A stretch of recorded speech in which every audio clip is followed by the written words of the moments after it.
భద్రాచలం కేంద్రంగా పాపికొండల విహారయాత్రతో టికెట్ల పేరుతో ఆంధ్ర పాపికొండల ప్రైవేట్ బోట్స్ యాజమాన్యాలు దోచుకుంటున్నారు. పాపికొండల విహారయాత్రలో పనిచేసే బోట్స్ ఆంధ్ర ప్రభుత్వం తరపున 1, ప్రైవేట్ బోట్స్ 20 పైనే ఉన్నాయి. తెలంగాణ రాష్ట్రంలో పలు ప్రాంతాల నుంచి భద్రాచలం వచ్చే వారిని టార్గెట్ చేస్తున్నారు. ఎక్కడ పడితే అక్కడ పాపికొండల విహారయాత్ర టికెట్ కౌంటర్స్ పెట్టి ప్రైవేట్ బోట్స్ యాజమాన్యాలు దోచుకుంటున్నాయి.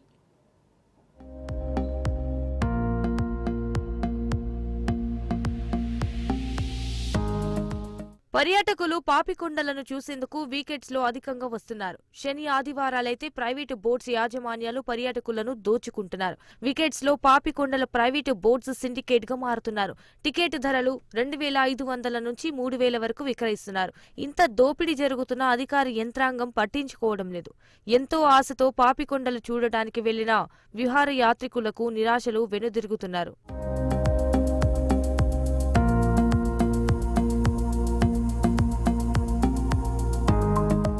పర్యాటకుల నుంచి భారీగా దండుకుంటున్న ప్రైవేటు బోట్స్ యాజమాన్యాలు సరైన సదుపాయాలు ఏర్పాటు చేయలేకపోతున్నాయి. సరైన టిఫిన్ సదుపాయం కానీ, భోజనం సదుపాయం కానీ అవసరమైనటువంటి ఇటువంటి ఏర్పాట్లు చేయకుండా ఇష్టానుసారంగా నడుపుతున్నారు.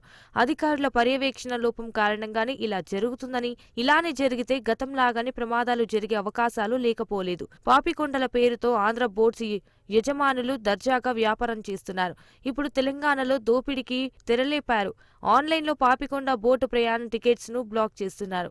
పాపికొండలను వీక్షించేందుకు వచ్చిన పర్యాటకుల నుంచి ఒక్కో టికెట్ 2500 నుండి 3000 వరకు వసూలు చేస్తున్నారు. భద్రాచలం కేంద్రంగా ఇక్కడ వస్తున్నటువంటి యాత్రికుల్ని దోపిడీ చేసేటానికి ఇక్కడ ఉన్న కొంతమంది దళారులు దానికి తెరలేపారు. వాస్తవంగా అక్కడ ప్రభుత్వం వారు 950 రూపాయలు రేటు ఫిక్స్ చేశారు.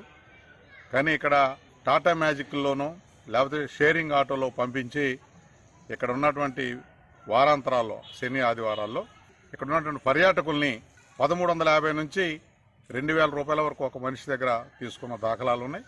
చాలామంది ప్రైవేటు వ్యక్తులు సాక్షాత్తు తెలంగాణ టూరిజం పేరుతోని ఇక్కడ టిక్కెట్ల మీద దానికి ధైర్యం చేస్తా ఉన్నారని నేను చెప్తా ఉన్నాం.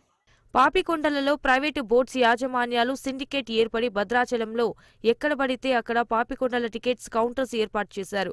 టికెట్ కౌంటర్ల బోర్డుల మీద మాత్రం ఎక్కడ కూడా బోటు యాజమాన్యాలుగా గిరిజనుల పేర్లు ఉండవు. గిరిజనేతరుల పేర్లు మాత్రమే ఉంటాయి. కానీ ప్రభుత్వం దృష్టిలో మాత్రం బోట్స్ మాత్రం గిరిజనుల పేర్ల మీదే ఉంటాయి. తెరచి అధిక రేట్లకు విక్రయిస్తున్నారు. ఏపీ టూరిజం బోట్లు 1-2 మాత్రమే ఉన్నాయి. మిగిలిన ప్రైవేటు బోట్లు 20 నుంచి 25 దాకా ఉన్నటువంటి పరిస్థితి ఉన్నది. అయితే వీళ్ళంతా ఒక సిండికేట్గా ఏర్పడి వాళ్ళు వచ్చిన యాత్రికుల్ని విపరీతంగా దోపిడీ చేస్తున్నటువంటి పరిస్థితి ఉన్నది. వాస్తవంగా 950 రూపాయలు మనిషికి టికెట్ ఉంటుంది.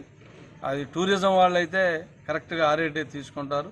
కానీ ప్రైవేటు వాళ్ళు డిమాండ్ని బట్టి సప్లై అన్నట్టు ఏదైతే యాత్రికులు పండగలప్పుడు, వీకెండ్ అప్పుడు లేదా ఇతర ఏమన్నా సెలవు రోజుల్లో వచ్చినప్పుడు యాత్రికులు ఎక్కువగా వస్తూ ఉంటారు. వచ్చినప్పుడు వాళ్ళు ఇక్కడ భద్రాచలంలో లేదా ఈ చుట్టుపక్కల ప్రాంతాల్లో కౌంటర్లు ఓపెన్ చేసి ఇవాళ 2000, 2500 వాళ్ళ ఇష్టానుసారం ఒక రేట్ అనేది ఫిక్స్డ్ లేకుండా అవకాశాన్ని బట్టి ఇక్కడ వచ్చినటువంటి యాత్రికుల దగ్గర దోపిడీ చేస్తున్న పరిస్థితి ఉన్నది. టికెట్స్ ఆన్లైన్లో కొంటే వెహికల్ మీద అయితే ఒక రేటు, మాది అయితే ఒక రేటు అని దండుకుంటున్నారు. దూర ప్రాంతం నుంచి వచ్చిన వారు వెహికల్ తో సహా టికెట్స్ బుక్ చేసుకుంటే వెహికల్ చూసి ఒక్కసారిగా షాక్ గురవుతున్నారు. టాటా మ్యాజిక్ లను వెహికల్ గా పెట్టి అందులో పరిమితికి మించి మనుషులను ఎక్కించి చాలా ఇబ్బందులకు గురి చేస్తున్నారు. ఇప్పటికైనా సంబంధిత ఆంధ్ర, తెలంగాణ అధికారులు స్పందించి చర్యలు తీసుకోవాలని స్థానికులు కోరుతున్నారు. గతంలో జరిగిన విధంగా ఎటువంటి ప్రమాదాలు జరగకుండా చర్యలు తీసుకోవాలని పలువురు విహారయాత్రికులు కోరుకుంటున్నారు.